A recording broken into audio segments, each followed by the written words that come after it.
Hello everybody and welcome back to Yelan app. In this video, I'm going to show you a step-by-step guide on exactly how to fix Roblox mobile joining server freeze. So if you're currently having that exact same problem and you want to be able to fix this, well then this video is going to be perfect for you. Because actually me myself, I had the exact same problem before and I'm going to show you how I was able to fix it quite quickly. So actually what you're going to do is to firstly close your Roblox mobile app, and instead you're going to open up your app store if you have an iPhone, or Google Play Store if you have an Android. So go into your app store if you have an iPhone, or Google Play Store if you have an Android phone, and in here we're just going to search for Roblox. So search for Roblox, and here scroll down and find the Roblox app. And as you can see, if you do have this blue button in here, for me it says open, but if it says update for you, then it's very important that you click on that update button, because it will make sure that you will now have the current version of the Roblox mobile app,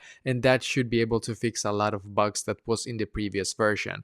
But if it just says open for you as it does for me, well that means that it's actually currently updated to the absolute latest version, and it's not really that much you can do. You can wait, maybe it's a Roblox themselves that they have issues on their servers maybe, and we have to wait for them to fix it. Or if you have an update button here, just click on it and then try again, and hopefully now it's fixed for you as well.